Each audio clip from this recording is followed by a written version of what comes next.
Global ర్యాంకింగ్స్లో Harvard varsity down, 3వ స్థానానికి పడిపోయిన అమెరికా వర్సిటీ. టాప్ 10లో 8 విశ్వవిద్యాలయాలు చైనావే. హోటల్ పబ్లికేషన్ వాల్యూమ్లో టాప్ 270వ స్థానంలో Vellore institute of technology. Centre for science and technology studies rankings విడుదల. ప్రపంచంలోనే అత్యంత ప్రతిష్టాత్మక విద్యా సంస్థల్లో ఒకటిగా పేరొందిన హార్వర్డ్ యూనివర్సిటీ 2025 గ్లోబల్స్ ర్యాంకింగ్లో 3వ స్థానానికి దిగజారింది. చైనాకు చెందిన బీజియాంగ్ యూనివర్సిటీ, షాంఘాయ్ జియాటో టాంగ్ యూనివర్సిటీ వరుసగా ఫస్ట్, సెకండ్ ప్లేస్లో నిలిచాయి. నెదర్లాండ్స్లోని లీడెన్ యూనివర్సిటీకి చెందిన centre for science and technology studies ఈ ర్యాంకింగ్ జాబితాను రిలీజ్ చేసింది. టాప్ 10 యూనివర్సిటీలో 8 విశ్వవిద్యాలయాలు చైనావే ఉండడం గమనార్హం. అమెరికాకు చెందిన హార్వర్డ్ యూనివర్సిటీ 3వ స్థానంలో ఉండగా, కెనడాకు చెందిన యూనివర్సిటీ ఆఫ్ టొరంటో 10వ ప్లేస్లో ఉంది. టాప్ 10లో మిగిలిన యూనివర్సిటీలన్నీ చైనావే ఉన్నాయి. ఈ ర్యాంకింగ్ ప్రధానంగా యూనివర్సిటీల రీసెర్చ్ అవుట్పుట్, పబ్లికేషన్ల సంఖ్య, క్వాలిటీ ఆధారంగా నిర్ణయించారు. కాగా ఇండియన్ యూనివర్సిటీల విషయానికి వస్తే టాప్ 100లో కూడా మన యూనివర్సిటీలో చోటు దక్కలేదు. ఎందుకు దక్కుతాయి? ఒక్కొక్కడు మత పిచ్చితోటి కొట్లాడుకుంటా అంటే యూనివర్సిటీలో విజ్ఞానం ఎక్కడ వస్తుంది? యూనివర్సిటీకి సంబంధించి ర్యాంకింగ్స్ ఎట్లా వస్తాయి? యూనివర్సిటీల్లో ఏమైనా క్వాలిటీ విద్య బోధిస్తేనేమో, లేకపోతే యూనివర్సిటీల్లో సదుపాయాలు కల్పిస్తేనేమో, సౌకర్యాలు కల్పిస్తేనేమో, బోధనకు సంబంధించిన స్టాఫ్ను పెడితేనేమో, అత్యుత్తమమైన అధ్యాపకులను తీసుకొచ్చి పెడితేనేమో, అత్యుత్తమమైన ఆలోచనలు కలిగి అత్యుత్తమమైన విద్యార్థులు బయటకు వచ్చి ఇట్లా యూనివర్సిటీలకు ఘనత వస్తుంది. మన దగ్గర ఏంటిది? తెల్లారులైతే ఓ గుడి దగ్గర ఓ పంచాయతీ, తెల్లారులైతే ఓ దేవుని పేరుతోటి ఓ పంచాయతీ. విశ్వగురు ఉండి యూనివర్సిటీలలో ఒక్క యూనివర్సిటీ లేదు. టాప్ 100లో కూడా మన యూనివర్సిటీలు లేవు. మొత్తం టాప్ 10లో 10 యూనివర్సిటీలు చైనావే. చైనాలో దేవుడు లేడు, నా దయ్యం లేదు. వీళ్ళు ఏమన్నా అంటారుగా, కమ్మీలా మీరు? ఏమన్నా ప్రశ్నిస్తే కమ్యూనిస్టులు, దేశద్రోహులు అంటారుగా. ఇప్పుడు అది కమ్యూనిస్టు దేశమే. ప్రపంచవ్యాప్తంగా అత్యుత్తమమైన యూనివర్సిటీలను తీస్తే టాప్ 10లో 8 చైనాయే ఉన్నాయి. ఇప్పుడు వాడు కమ్యూనిస్ట్ అయినా వాని దగ్గర అంత.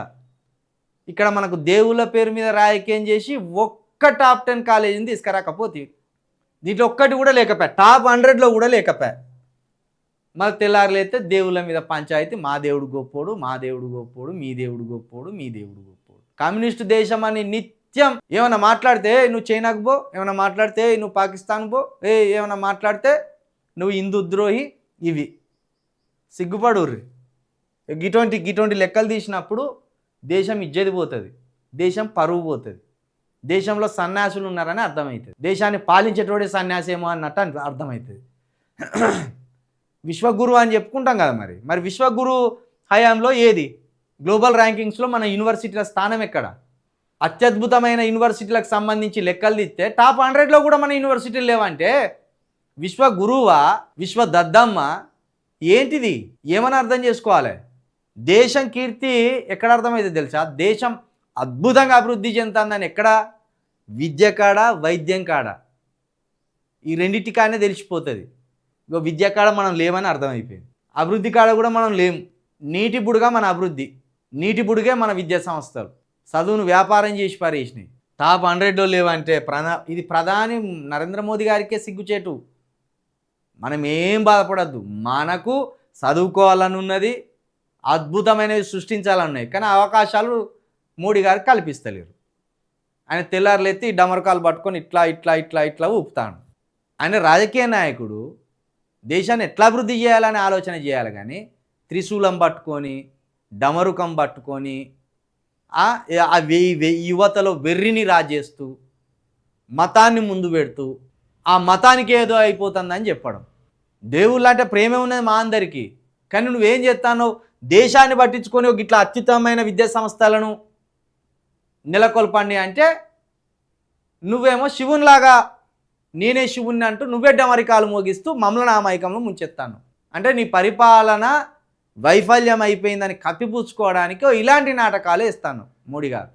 చైనాయి 8 యూనివర్సిటీలు చైనాయి ఉన్నాయి. టాప్ 10లో. ఆఖరికి అమెరికాను కూడా వెనుకకు నెట్టేసింది చూడు.